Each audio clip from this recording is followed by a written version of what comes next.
Good afternoon.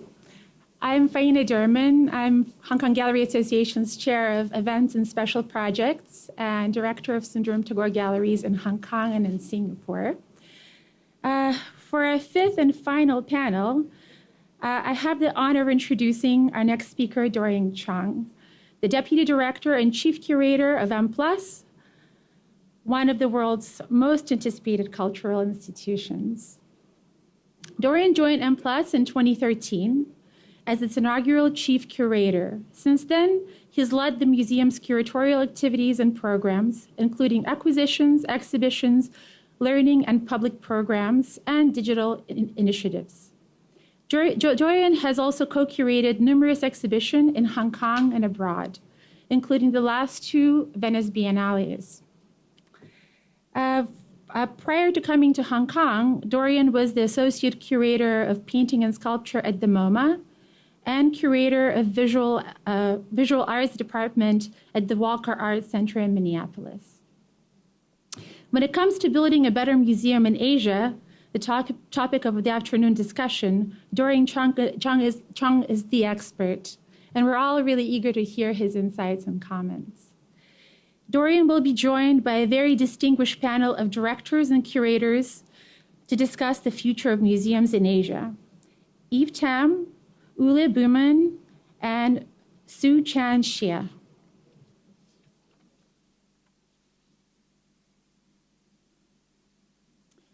Yves Tam is the director of the Hong Kong Museum of Art, a position she's held since 2012.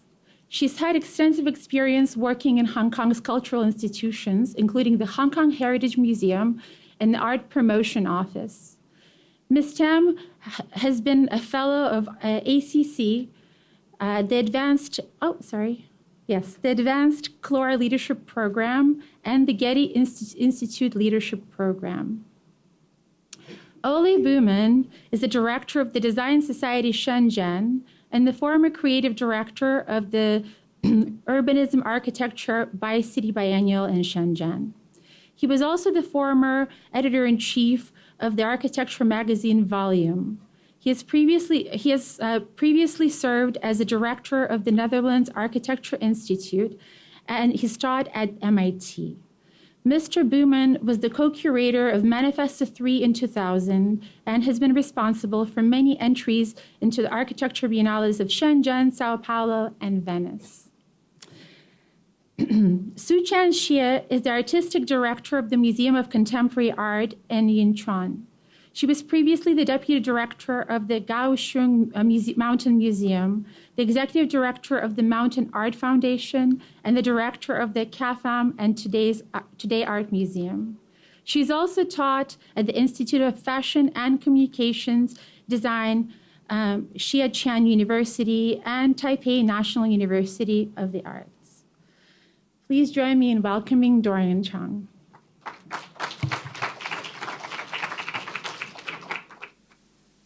Thank you, Faina, for that lovely introduction, and thank you to Hong Kong Art Gallery Association. Always lovely to work with you, and very persistent, persuasive bunch of people that you cannot say no to. So I just also want to thank Angela, Katie, co-presidents, Adriana, Meg, Fabio. Always lovely to work with you and really honored to have this opportunity. And thank you to everybody in the audience to take the time off your busy schedule on Saturday. And then, as I was told, then the audience who's watching this on Facebook Live. Fantastic. Anyway, so when I got the invitation and the suggested panel topic, I thought it was such a great panel topic and very well worded. Including the bracket around better. So I didn't do anything to change the title. I think this is exactly what we want to discuss, not in my talk, because I think that should really come out in the discussion after we have had a chance to hear from our co-panelists as well. But I thought what I would simply do is to focus on what I do, which is working on this museum project called M+, and something that I've been working on as the introduction indicated for the last 4 years. The project itself has been going on, depending on how you count it, for 6, 7, 8 years. So that's an important point that I really wanted to make, that it's not just about the building.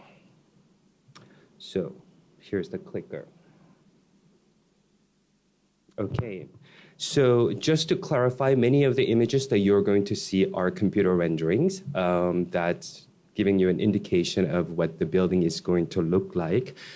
Here is the rendering of the M+ building as it would look when you see it from across the harbor from Central on Hong Kong Island. The museum building will be situated right in front of the ICC Tower as part of the West Kowloon Cultural District. Here's an aerial view of the whole district that goes from the eastern end, where Canton Road is, to the western side, which is this new headland that was formed by reclamation about 20 years ago, 1996 to be exact.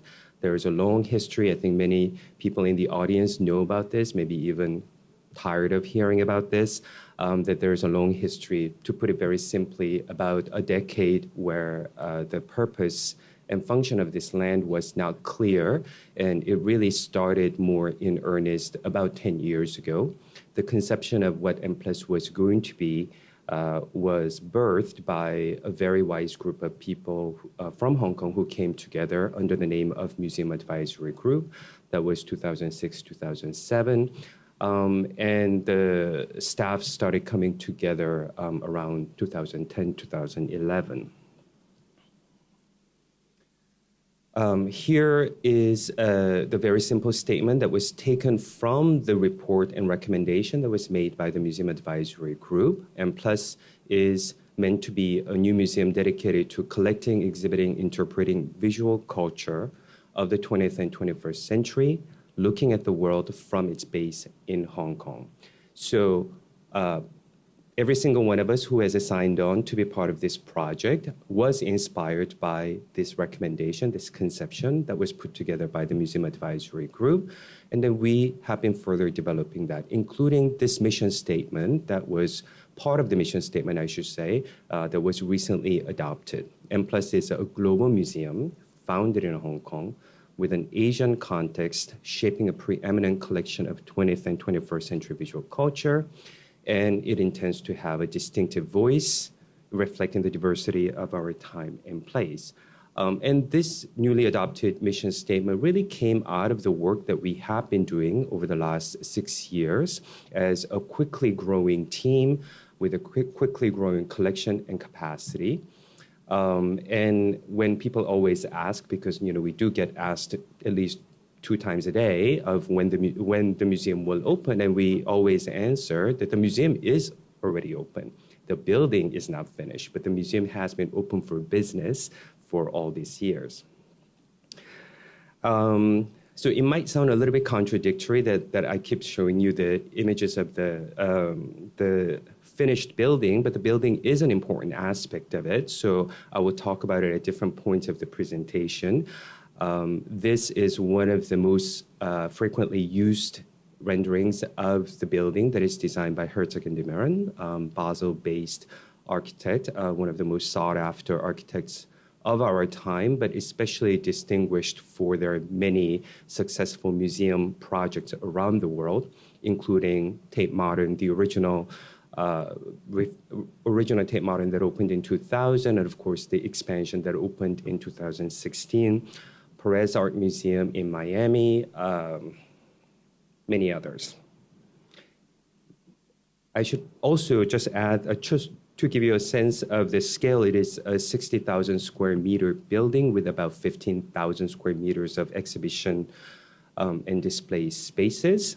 Most of our galleries are contained on the podium level. So here is a kind of anatomical drawing of how the building is put together. Very quickly, at the bottom, the basement level, 2 basement levels feature spaces called Found Space and what we have now renamed as the studio. Found Space is called Found Space because what what we have right under the footprint of the building are network of tunnels. So Airport Express Tunnel and Dongcheong Line run right under our building. And part of the genius of the Herzog and de Meren's design is the proposal to dig down to reveal the shape and contour of the tunnels. So this irregular shape that is formed, and then I will have image later, is, again, through this archaeological process of digging and finding. And on the ground level, the platform level, that will feature three main entrances, and then immediately, not only you will see the information counter, but you will also see one of the special exhibition galleries. You will also find the learning center. You will find entrance to the cinemas, and also, of course, the shop. And then you go up to the next floor, to the second floor, podium level, and that's where most of our galleries are going to be. And this square building, or square-shaped space, which is about 110 meters by 130 meters, will be divided into 4 quadrants, one of which we are planning to use for rotating special exhibitions. Other spaces will, of course, rotate, but not as frequently, and will be more or less dedicated to the permanent collection, which I will talk about in a minute. On top of that, going from the 3rd floor to the 16th floor is this very narrow and tall tower. And then at the top of the tower, we're reaching the height of 100 meters. So, which, of course, in Hong Kong, that's just medium size. But the whole district has the height restriction of 100 meters. So that's as high as it can go. And one of the features that distinguish West Kowloon for the rest of the urban spaces in Hong Kong is that height restriction, as well as the fact that the whole district will be pedestrianized. All of the traffic will run on the basement level.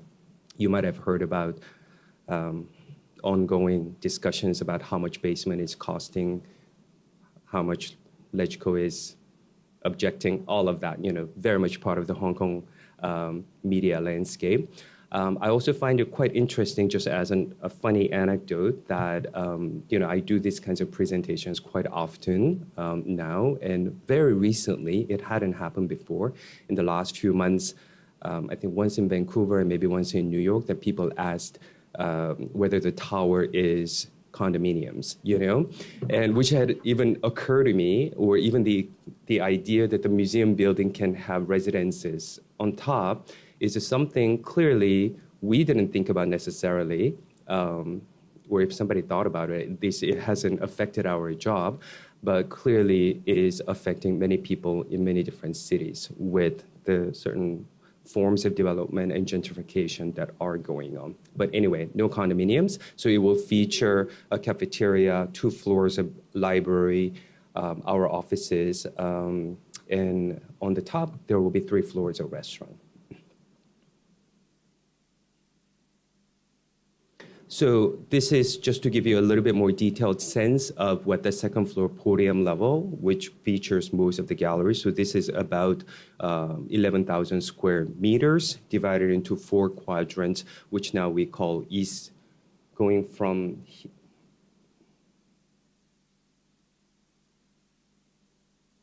here, West Gallery, North Galleries, East Galleries, and South Galleries. And the West Gallery, which can be configured somewhere between 1,600 square meters to about 2,000 square meters, will feature rotating exhibitions. Other quadrants, which feature network of galleries, will be more or less dedicated to different aspects of the collection. So kind of apropos of the fact that we have VR in the room, this isn't quite VR, but we do have this animated rendering of what the spaces will look like. So for instance, this is how it would look when you enter from one of the main entrances from the north side. And then you saw, how can I reanimate this? Maybe I have to go back and go front again. On the right side, on the right side was one of the special exhibition galleries leading up, and then the escalators leading up to the 2nd floor podium level for the rest of the galleries. And you saw that the information center. From more the east side of the ground floor, you see that is these cutouts. While the building looks extremely regular and geometrically severe, in a very classic Herzog fashion, they created these cutouts within the spaces. They create irregular geometries, but also a certain form of transparency. So while you're standing on the ground floor, you can see 2 floors down into the basement, up into the 2nd floor, and then through a skylight to the rest of the tower, the 13 floors of tower that rises above it. So while it may look like such a concrete monolith, in fact, this is a building that is quite porous. As I said earlier, there are 3 entrances from 3 different sides on the ground floor level. There are also 2 different entrances on the basement level as well. So movement is quite porous, and there's a lot of airiness in the design. So 3rd and final animation of the 2nd floor. When you arrive, this is the view that you will have more or less when you have arrived by escalator. And then looking around with the entrances leading to all 4 separate quadrants. And of course, this image is reference only, so we're using for graphics our previous exhibition posters. I'm not announcing the opening programs or anything like that, really, which we have been intensely working on. All right. So, to recap and expand a little bit, what is M+? So the project is one of the most ambitious museum building projects in the world. I think perhaps one of our coevals is the Louvre Abu Dhabi, which literally opened a week ago. And then there are some other ambitious museum building projects going on, but really at the scale that we are at, there aren't so many equals. We are one of the cultural institutions being developed in West Kowloon Cultural District that I earlier talked about. We'll be one of the 2 museums, along with the Hong Kong Palace Museum that was announced earlier this year, and a number of performing arts venues that have been planned to be built in successive stages. The very first major venues that is going to open is the Sichu Center for Chinese opera, and that should be ready by the end of 2018, in about a year now. So the building, again, about 60,000 square meter building by Herzog & de Meuron. We're currently under construction, and then it's looking quite good for the completion of the building sometime in 2019. We're hoping that it's going to fall in the early half of the 2019, and maybe it's not quite visible, and that's unintentional. And then our projection right now of the attendance when we first opened in the first year is somewhere between 2 and 3 million visitors. And that's not just idle pipe dream. We're, of course, thinking a lot about, I will get to this point later, but what West Kowloon Cultural District is very strategically located with the high-speed rail link terminus also situated right there at the West Kowloon as well. But in the next section of my talk, what I want to focus a little bit is on the collection. So when I say that we have been open for business, one of the things that we have been doing during this time is to build a collection. Many people may already know about what started the whole collection, which is the extremely generous donation from Dr. Uli Sig, who put together the premier collection of Chinese contemporary art. And that collection came to us. Not all of it, but the majority of it, 1,510 works, 95% of which is by donation. So that, of course, was a major piece of news, and that also created public perception that M+ is Museum of Chinese Contemporary Art, and that's not quite true. It is one of the main areas, and SIG collection is one of the main areas of the collection, but the collection is much, much more than that. Not just in terms of number, but just to give you the number first, the collection has expanded to include more than 6,000 works now, including about 10,000 plus archival materials, many of which are architecture related. And then, as you can see in the third bullet point, that in the collection now represents over 1,500 artists and makers, not just from where we are, which is Hong Kong and China, of course, but East Asia, including Japan, China, Taiwan, Japan, Korea, Taiwan, but more increasingly South and Southeast Asia, and even further afield in Asia. But we're not also only exclusively Asian museum either. So we have been collecting works as it makes sense from the so-called West, from North America, well, in fact, also from South America and Western Europe as well. Just to illustrate that whole point of the museum is not just the building, here are four main elements that we often internally talk about as the important building blocks. So there's the building, and we're building the building. We have been building the collection. We're also have been building content, and then we're also building a team of people as well. And this is, if I were a better designer with a better PowerPoint skills, I will probably make a better diagrams, but this diagram is simply to show you these four elements are not in oppositions with one another, but that they're in mutually effective relations with each other. So that double-sided arrow doesn't mean that they're against each other. They mean that there is a constant feedback loop between all these four elements. But how do you actually express that, right? That then all of these four things should be developing with certain goals, ambitious goals that guide and that get embodied as concrete actions. And here are some of the ideas that we have come up with internally. I think one of the expectations and the responsibilities that we take seriously is that M+ is expected to have this certain authoritative position on various disciplines that we cover under the term of visual culture of 20th and 21st century.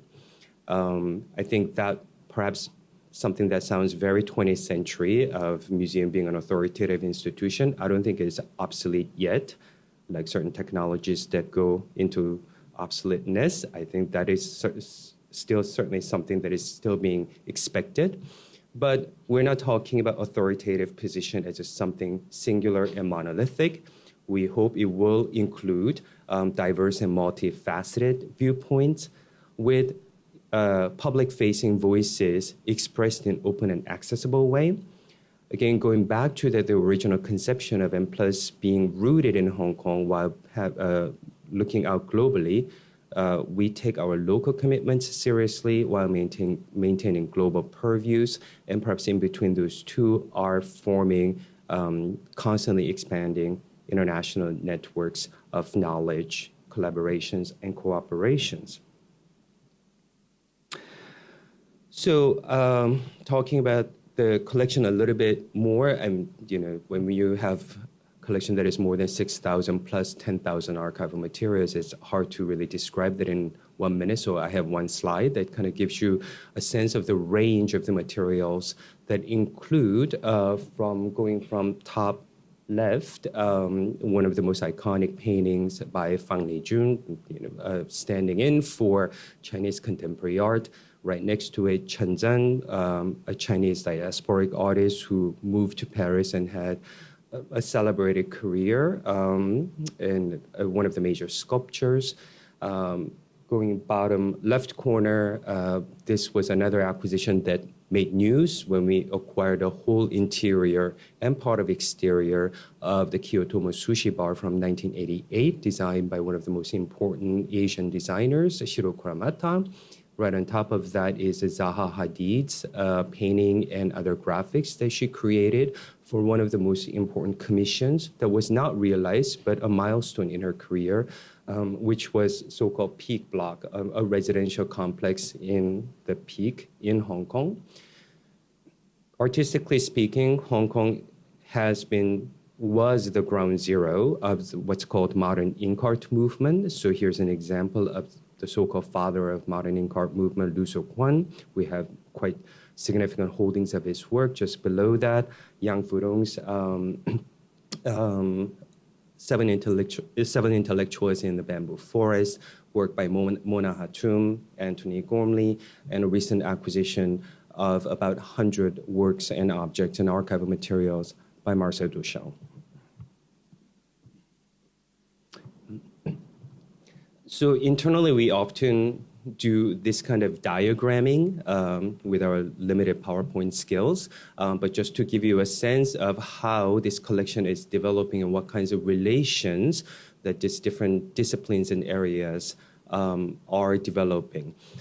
So when we say visual culture, we define that as the three main disciplinary pillars. Those are visual art, design and architecture, and moving image. And recently we formalized the fourth area, not disciplinary, but thematic, and that's called Hong Kong visual culture, really honoring and officializing the fact that we are in Hong Kong, and Hong Kong has an extremely interesting history and fertile landscape of different visual culture.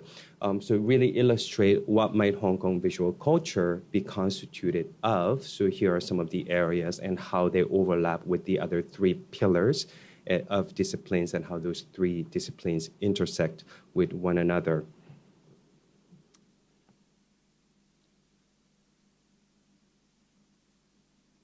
Now, so while building the collection, we have been building content over the last, since 2011, so I guess about 7 years now.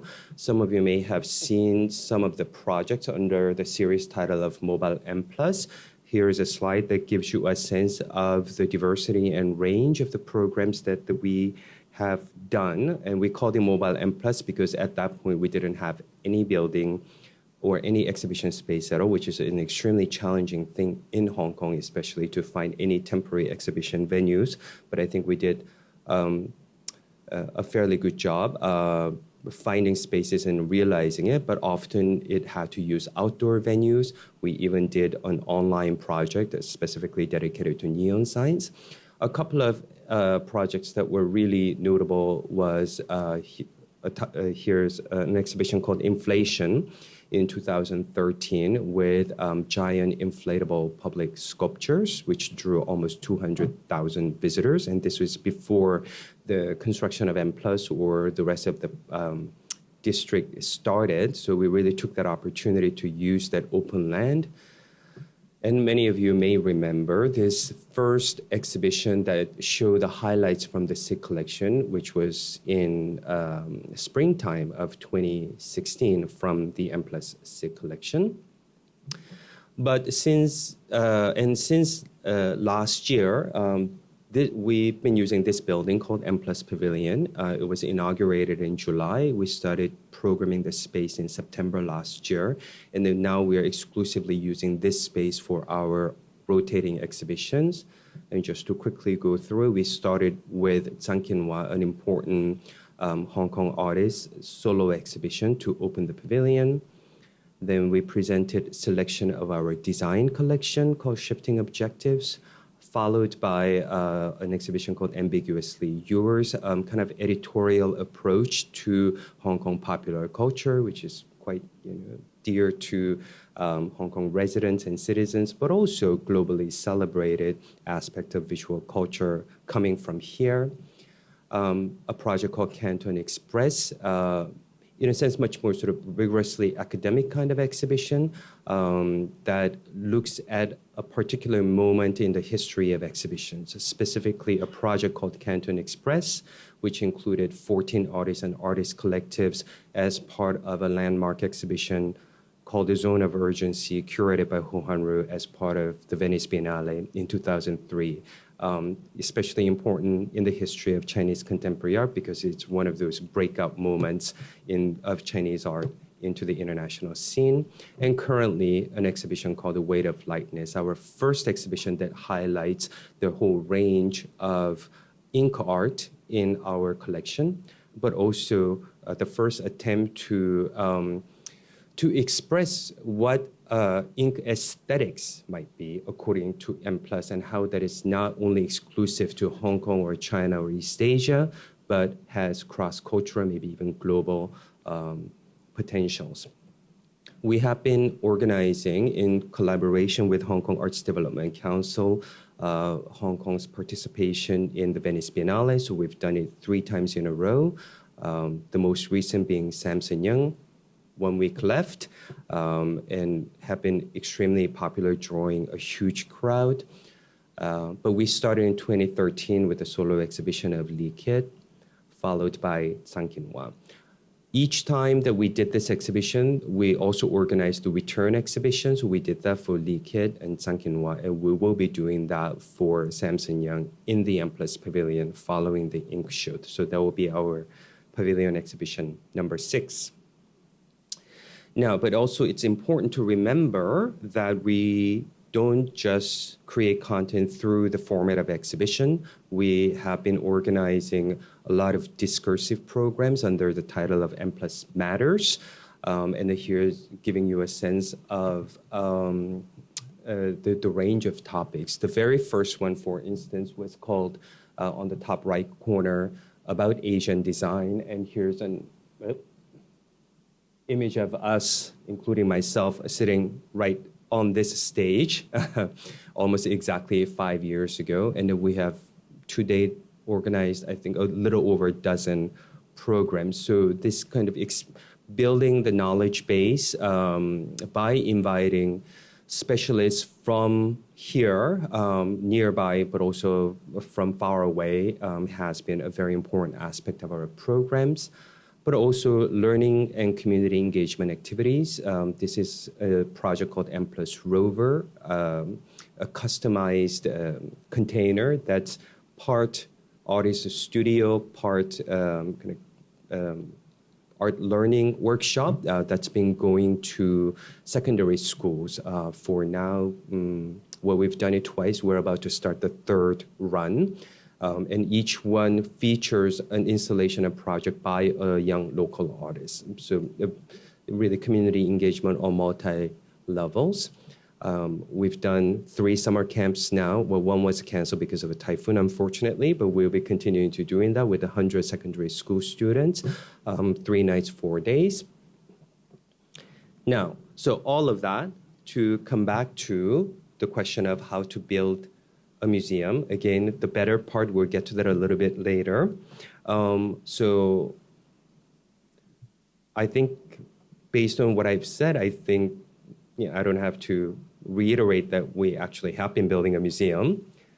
But then I thought maybe I will spend a couple of minutes talking about the aspects that you don't get to see at all, that what do we do sitting in the office? So I spent some time trying to think about why am I so busy, because there are exhibitions and public programs and whatnot, but it's not a huge amount. So I made an alphabetical list, which is not comprehensive, but I think it certainly gives you a sense of what all the activities that I will give you a color-coded version of all the different activities that really go into putting together an institution. So this is totally non-scientific, but color, to explain what these color codes are. The kind of internal governance-related things, so there's governance, but we have regular acquisition meetings to put together the collection. We have board meetings to decide important business of the institution building.